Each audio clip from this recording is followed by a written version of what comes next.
Hi, guys, and welcome to a new episode of Vogue Caribbean. So, my name is Ayana Malika Critchlow. I prefer to go by Malika, but Ayana is fine. Um, I haven't done a podcast since 2020. I really didn't know if I was going to continue with the podcast. Been 4 years. Um, but today I was like, yeah, maybe I should start doing the Caribbean folklore stories um on Vogue Caribbean. And so I think that's what I'm gonna start to do and then see how it expands from there.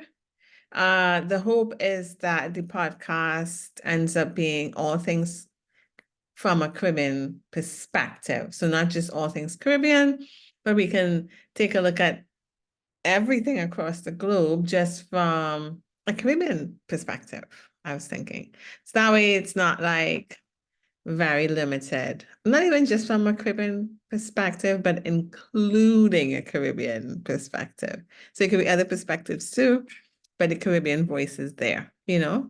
Um, so hopefully it expands past the storytelling to arts, culture, food, fashion, experiences, and a lot of global events in the Caribbean, news, etc., etc. I have no limits on where this could go, and I'm really curious to see how it evolves, if it does evolve. So I'm just gonna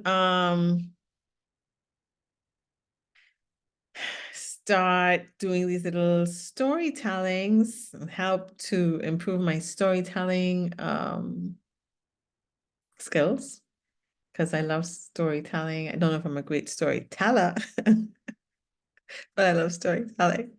So I'm going to read from this book. It's called, I used to do stories from this book before on the Coco and the Sun podcast a few years ago, and then I stopped doing it. I don't know why I stopped. Life. But anyway, I'm going to start back. And so this one, the book is Mouth Open Story Jump Out by Grace Allworth. This is the book. And apparently I like reading because I've been reading now on the Coco and the Sun podcast. If you want to check out esoteric books, I read them chapter by chapter per episode on Coco in the Sun podcast, COCOAINDESUN podcast. So you can check that out wherever podcasts are found. Or you can also check out the YouTube channel where I have videos of me reading and talking about other understandings I'm getting in my journey to myself. But yeah, this one's kind of focused on the Caribbean.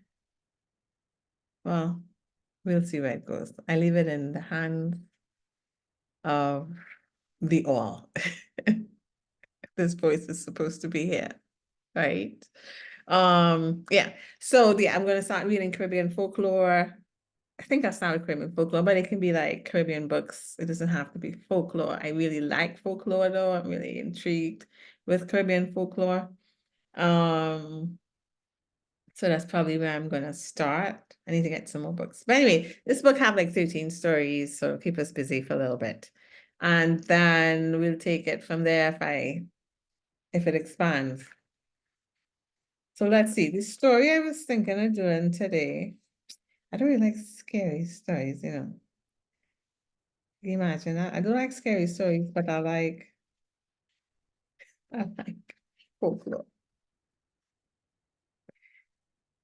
Oh gosh. What? I wanted to do the mermaid story. I was feeling very mermaidish today, if that is even a word. Let's see. Fairy maids and mermaids, page 103.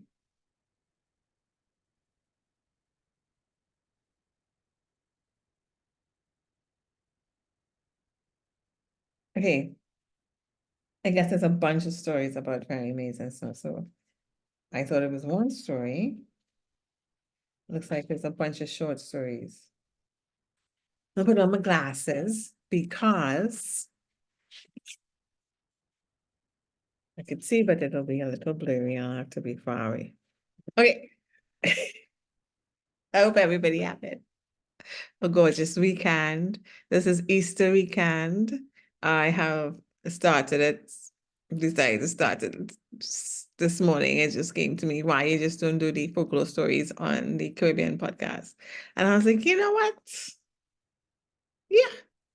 But it's Easter weekend, so I hope everybody's having a beautiful Easter weekend and with friends and family, or even if not with friends and family, enjoying time with yourself, and at peace. Okay, so chapter 8 of Mouth Open Jumpy Mouth Open Story Jump Out, sorry. Is Fairymaids and Mermaids. And so it starts. Stories about mermaids are told in many countries, but in the Caribbean, there are also stories about fairy maids, the female of the species. I always thought I always thought mermaids were the female, but I guess mermaids, I don't understand this. Well, anyway, I'm going to start over. Stories about mermaids are told in many countries, but in the Caribbean, there are also stories about fairy maids, the female of the species. As with many of the other supernatural creatures, names may vary from island to island and country to country. In Grenada, there is a large freshwater lake in the crater of an old volcano. It is called the Grand Etang, and it is said to be inhabited by a merry maid, a being which is part human and part fish. Every year, people who live in the villages near the lake hold a feast and take offerings of every kind of fruit and meat found on the island to the Merry Maid. In return, she keeps the lake filled with fresh rainwater, which the villagers use for watering their terraced farms in the mountains. In Trinidad, a similar creature known as Mamadlo, Mamadlo,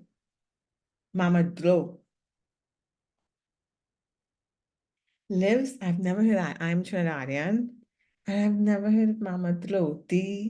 It's pronounced DLO, but it's spelled DEL''EAU.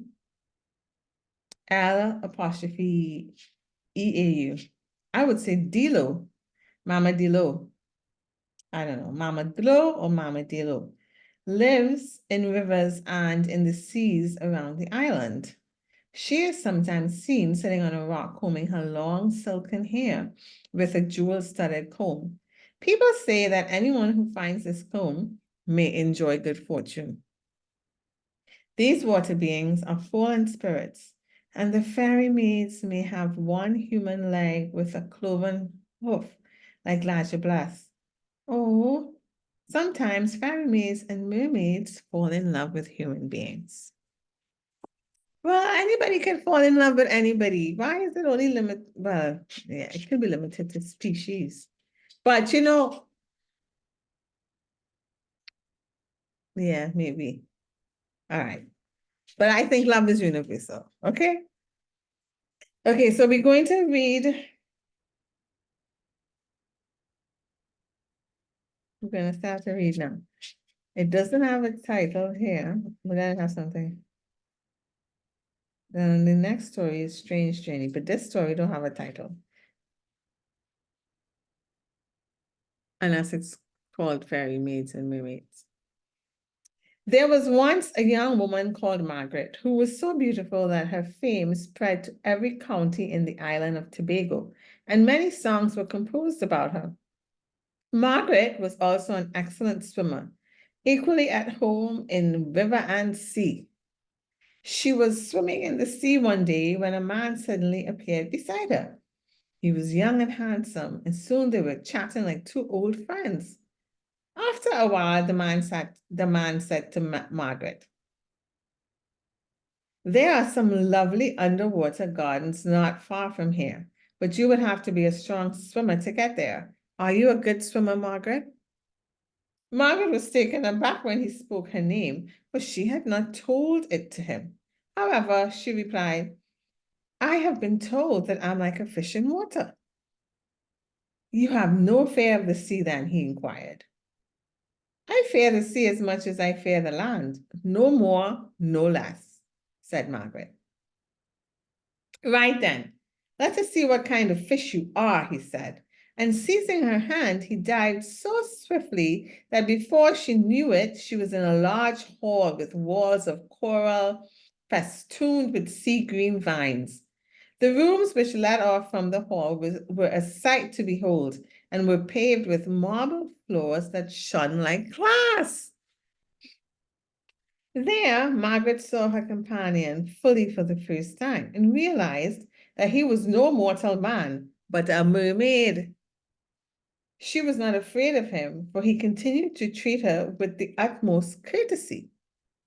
She herself had an open curiosity about everything and was fascinated by the spectacular undersea gardens which the mermaid showed her.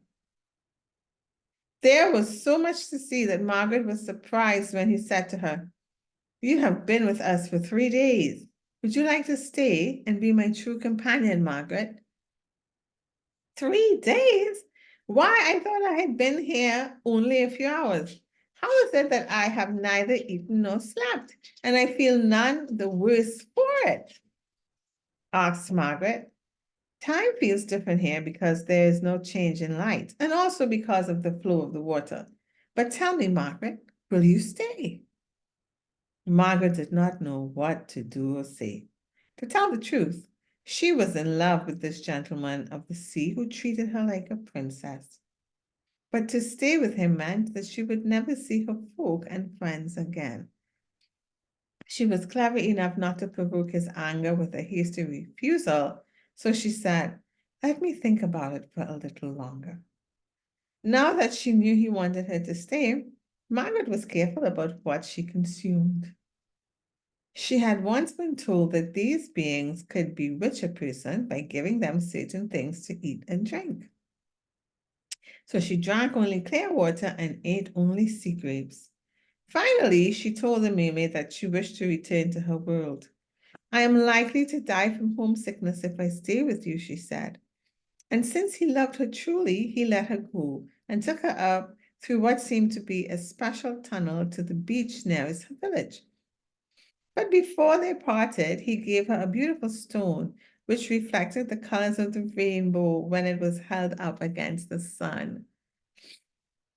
"It will ensure a long and full life, and good fortune will be with you always," said the mermaid when he gave it to her. And so it was. She lived to be over 100 years old, and she never lost her beauty. She never moved from her village near the sea and asked to be buried at sea when she died. That's it. Short story. I like that. I like little short stories. They don't take up too much time, so nobody's overwhelmed with it. I really like that she was smart enough. She was adventurous enough to go on the adventure. She was open enough to talk with him. She saw a new world and was able to decide which world she preferred. She was decisive. She knew what she wanted. And she was kind enough to him so that he didn't feel rejected. And she was smart enough to know not to reject quickly and not to eat too much stuff down there just in case. So much so that he gave her a gift. What a beautiful gift. This is a nice story. I like the themes of this story, and it wasn't scary. And it showed that sometimes things are different from us, but it doesn't mean that they're bad, right? So yeah, this is I like this story. It doesn't have a name. So weird. Okay, so the next story is called Strange Journey. I don't know if I should read this one today. Should I do more than one story a day? I don't know.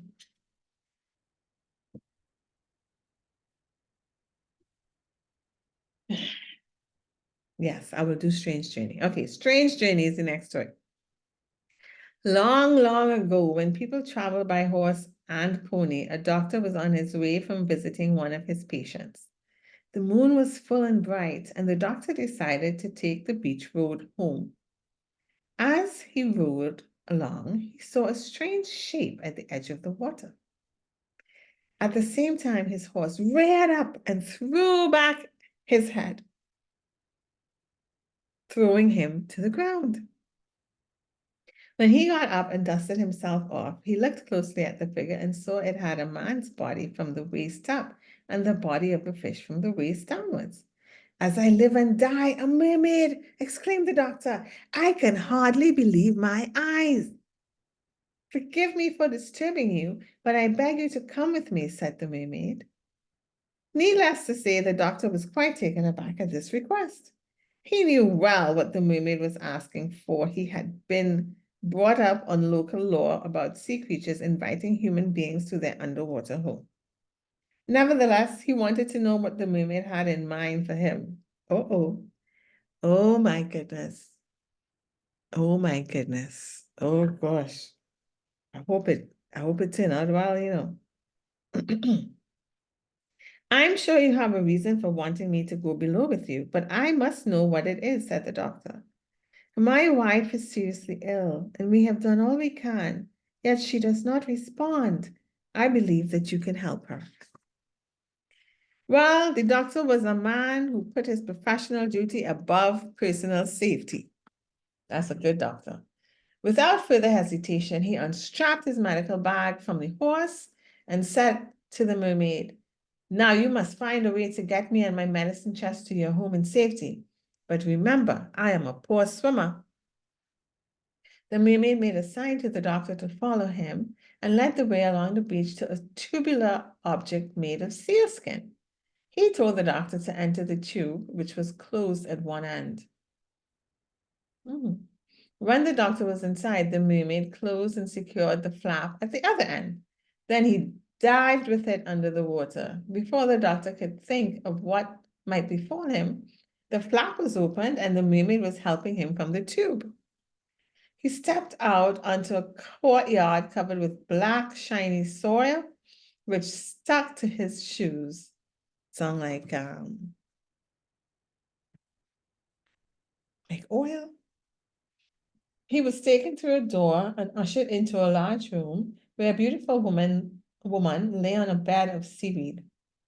The doctor was surprised to see that she was a human being and realized it was the reason he had been sought out. He examined the woman and found she was burning up with fever and was delirious. "How long has she been like this?" asked the doctor.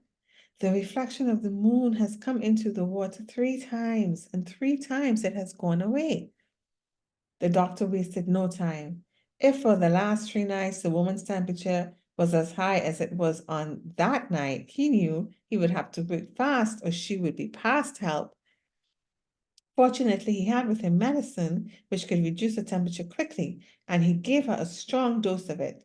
He knew that if the woman died, his own life might be forfeit, but he tried to appear calm and assured the mermaid that the medicine would soon begin to act and the woman would be cured in a matter of hours. The mermaid said to him, "You must stay with us until my wife recovers, but do not worry, you will be rewarded for your services." While they waited, the mermaid called to someone to bring the doctor some refreshment, but he never left his side. Anyway, it was clear to the doctor that he would not be able to escape without the mermaid's help. All he could do was to pray that the woman recovered. He must have dozed off, for the next thing he knew, the mermaid was shaking him and pointing to the bed where the woman lay. The doctor saw that she was sitting up and talking quite sensibly. "Oh, I'm so hungry. Do bring me something to eat." "Give her something cool and refreshing first," said the doctor. "She will have a terrible thirst after the fever."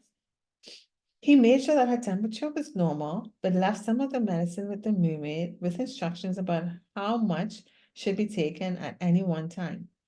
Then the mermaid took him back to the surface the same way he had been taken below the water and set him safely on shore.